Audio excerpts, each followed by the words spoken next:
Alright guys, so my name's Nathaniel Wakefield. I'm 18 years old and I just copped this Porsche. Porsche came in, show him the car. Now look, I'm not saying this to flex, I'm just showing you guys this is attainable. I was locked in for a whole year, I put my head down and started grinding and I managed to get this car. I run a social media marketing agency, so I help clothing brands grow using paid ads. And yeah, over the past year, using cold outreach, posting videos to my YouTube channel, I've been able to, grow my channel and my personal brand enough. You don't even need crazy views to pull in numbers. You don't even need crazy views to get clients. I probably have around 2,000 views on my YouTube overall, and I've got like 5 clients from it alone. And those are monthly recurring clients. They're paying me every single month just for running the ads. You don't need to go to school to make money. I dropped out of school to chase my dreams, to chase this business. Last year I went to over 10 countries. I traveled all around the world, everywhere I wanted to go. I could buy all the things I wanted to buy. If you want financial freedom, you have to find something where you can trade. You're not trading your time for money. You're trading your value for money. Yeah, we're just about to go eat some food right now. So we'll do some carver. What's some advice you would give to like a 16-year-old watching this right now? Okay, any 16-year-olds watching this right now, I'm 18 years old, I was in a position 2 years ago. You need to find a skill, learn a skill that you can monetize. So for me, that was ads. For other people, it may be video editing. For other people, it may be content creation. Whatever that is, just find a skill, find something that you enjoy doing, something that won't be tedious, because it's all good making money, but if you don't enjoy your work, what's the point? So I would definitely say find a skill, something you can learn quickly within 2 years. You can learn coding, you can build software, anything that provides value to someone. You have to think about your wealth in terms of what value you provide, not the time that you put in. So yeah, I would definitely say just learn a skill and stick with that skill and then figure out a way to monetize it. Would you recommend going to university? I wouldn't. I think university is absolutely useless. Unless you want to go be a doctor, you want to be an engineer, you want to be a lawyer, whatever, sure, go to uni. But if you want to be free, you want to have financial freedom, location freedom, time freedom, you're going to get that online. You're not going to get that going to uni. What service should people actually learn? Like what skill? What skill? Okay, what skills I love? I love ads, I love web design, I love anything that can help someone else in their business. Like, you gotta think about what value can you provide. And you don't wanna provide value to people that have no money. You wanna provide value to people with money. So think, what problems are people currently facing in their business and how can I solve that problem? So for me, I saw clothing brands. One of my friends had a clothing brand. He didn't know how to run ads. And he was missing out on so much money because he didn't know how to run ads. So I was like, bro, just let me run your ads for you. Simple stuff like that, it's really all you need. Like, just figure out something, a problem that you can solve in any business and just go for it. So yeah, guys, so you know I'm not lying. I'm gonna pull up my Shopify right now. I'm gonna show you some of the results I've been bringing in for my clients. So in the last 30 days, for just one of the brands I've worked with, I'll refresh so you guys can see. As you guys can see, it's right there. $301,000 in the last 30 days. Look at the last 90 days. We've made them $699,000. Let's look at the past year. I've worked with this client for a year now. We've made $1.6 million just running ads. Now think, if you're taking revenue of that, if you're taking 5% of revenue, 10% of revenue, like that's all you really need. But that's only if you're really good at your skill. Obviously at first, you're not gonna be that good, you're not gonna make as much money, but eventually you will. And that's when the real money starts coming. What's the worst business advice you've ever received? The worst business advice I ever received is, a guy once told me like to focus on like multiple different business models at the start, like diversify. But honestly, like you have to think about it like this. If you have 5 cups and you split all your energy between those 5 cups, you're only gonna be able to get so far. But if you put all of your energy, all your effort into one cup, like it's gonna fill up. And when the cup fills up, that's when you make the most money, right? So yeah, I think the worst business advice I ever got told was to focus on multiple businesses at once, but really you should focus on one and take it as far as you can before diversifying and building out other businesses. To quote Andrew Tate, when a rocket is leaving the atmosphere, it needs all the strength and all the power to get through the atmosphere. You don't have 5 rockets. Exactly. To start from zero, what's the first thing you would do? First thing I do if I start from zero, I would reevaluate if my skill is still relative, like if it's still relevant. Because if my skill isn't relevant, then I have to find a new skill. And I'll just build up that skill from the ground and literally do the same thing I've done. You can do cold outreach via Instagram, you can create content. Honestly, content is a new thing. Like if you have a personal brand, you can sell anything to your personal brand. So yeah, I would definitely start creating content. Okay, I would say a really unpopular opinion is you don't have to hire people in America. You can go to India, you can go to Pakistan, you can go to China, you can go to What if Philippines. someone said that was unethical? How is it unethical? Because if I'm paying them a good salary and they're getting a job, they're like, if I pay them $400 a month, $500 a month, in their country, that's good. Like they're top percentage in their country. So I don't know how that's bad. I'm providing them with a job and potential to move up in the company, and I'm getting cheap labor. I don't understand how that's an issue. I think you have to be able to leverage, and that's the best use of leverage. Would you ever hire a child? I would never hire a child, no. Would you hire a 17-year-old? Yeah, I would. I would hire a 17-year-old. Would you hire a 16-year-old? I would hire a 16-year-old. Would you hire a 15-year-old? I would hire a 15-year-old, yes. Would you hire a 14-year-old? If they were very good at that skill, I would, yes. Let's just make it clear that anyone under 18 is a child. Well, that means everyone hires children, because I can go work at this pizza place we're eating at right now at 16, so, you know, I guess we should cancel them as well if you're going to cancel me. Good answer.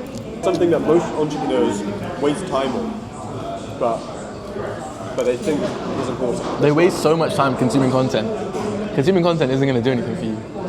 Like, so many people, like, they just sat there on YouTube all day thinking they're being productive, and they're not being productive. You actually have to go out and do something. Consuming the content isn't going to pay the bills. You have to actually put in work. Did you have a moment where you thought, yeah, I've made it? Definitely buying the car. Sorry, I've made a moment. I've got a car I wanted for years. I never thought I'd honestly be able to afford it. So yeah, I'll definitely say buying the car is probably that moment for me. A mistake I'll never make again is going through PayPal. They always hold your money. Like, they took like 20K from me at one point, and it took me like a year to get it back. So I definitely want to go through PayPal. Would you recommend supporting the IRS by donating to them every year? So personally, I don't pay tax. What's a red flag that will tell you an entrepreneur will not be successful?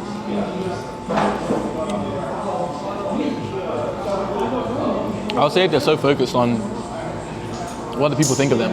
Like, when you're first starting off, no one's going to support your business. You have to be okay with like getting rejected when you reach out to people. You have to be okay with like posting on your main story, and like people may clown you for it. But yeah, but if you're scared of what other people think, then don't even try a business at all, because there's going to be a lot of opposition. And if you can't face that, then go work a 9 to 5. What do you see the next 10 years? I would definitely say real estate. I really love houses. I love like decorating houses, like all of that. I would love to like buy a beaten up house, remodel it, renovate it, and then just continue to build like a real estate empire. That's definitely my goal for the next 10 years. How much money do you actually need to be happy? I made another video about this on my channel, but I think happiness goes into, in order to fully be happy, it's like 5 different aspects. So there's health. It's like, you know, eating healthy, make sure you're exercising. There's wealth, so like spiritual like wealth, right? Sorry, there's wealth, so like financial wealth. So how much money you have in the bank. And then there's like time and location wealth. So like being able to go wherever you want, whenever you want. And relational wealth, like having good people around you, having good relationships. All those really tie into being happy. I don't think you can be happy only having a few. And also spiritual wealth, of course, like relationship with God, that ultimately matters more than anything else. And I think, yeah, if you don't have all 5 of those, you're not going to be happy. Like, I know one of my friends, he's making a ton of money. He had everything, like he had a girlfriend, a ton of money, great friendships, all of that, but he was missing God, and he didn't feel fulfilled in his life. So yeah, I think all those things are needed to actually be happy in life. Alright, so we just got some pizza, some mob pizza. It was actually pretty fire, I can't lie. But low-key, it doesn't really compare to like proper pizza in Italy. What do you guys know about that? When have you been to Italy? I went in July. I went to Florence, Milan, and Venice. Florence is looking my favorite because I don't know, it's so chill. Like I'm not really a big city kind of guy. Like I can appreciate cities, but I don't think I want to live in one like long term. So it was just cool. Like you can go see the sunset. Like the food was good, the people were nice.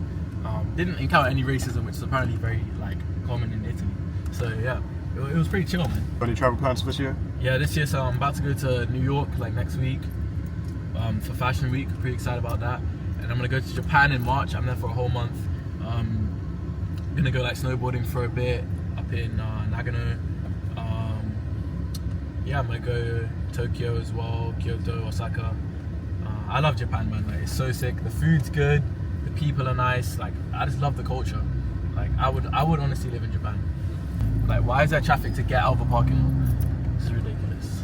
How are you feeling at the moment? Are you stressed with business or? Nah, to be honest, like honestly I took a huge crypto loss this month. I'm okay to take the risk. I'm 18 years old. I don't have any like responsibilities, so I can afford to lose money.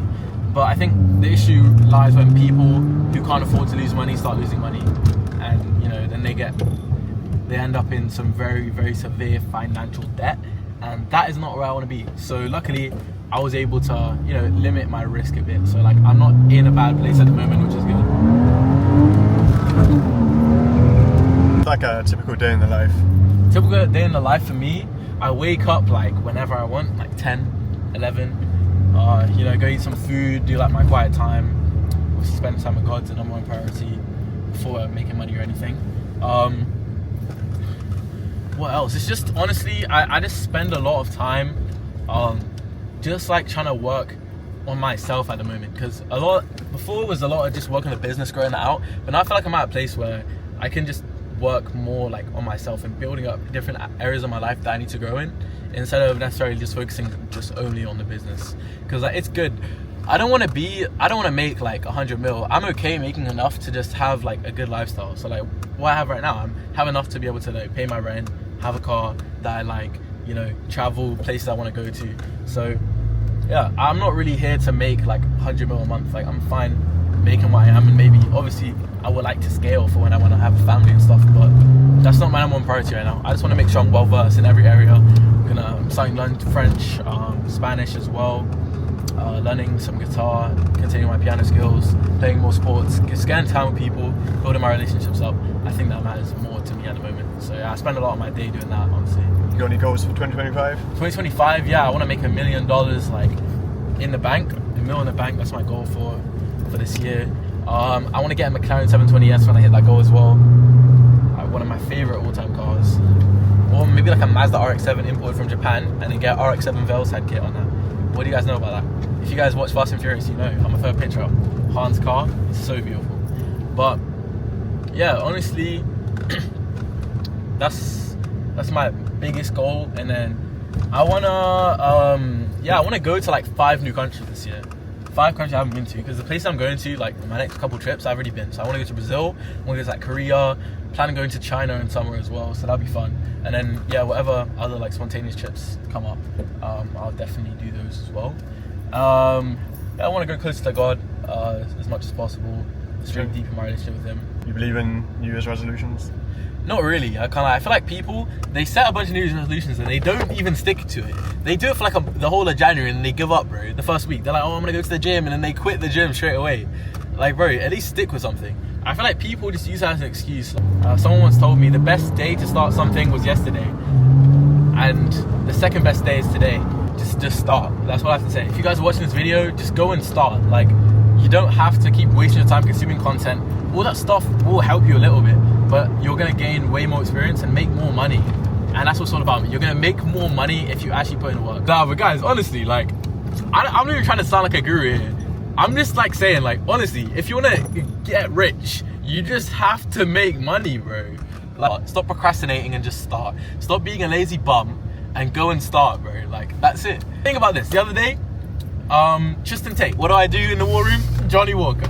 That night, sipping Johnny Walker in the war room by myself with him. Why? I studied, bro. Copy my exact business model. I have videos breaking down my exact ad strategy, my outreach strategy. Go and watch those, put it into practice, and you're gonna make money. I guarantee you'll make money.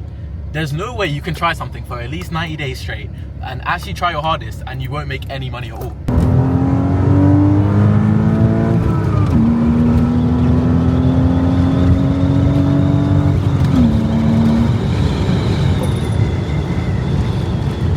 Guys, if you want to do 0 to 100 like that, buy my course. I bought Ty Lopez's course and now I make $1 million a month online. If you guys want to make $1 million a month online too, subscribe to my YouTube channel. What was he doing?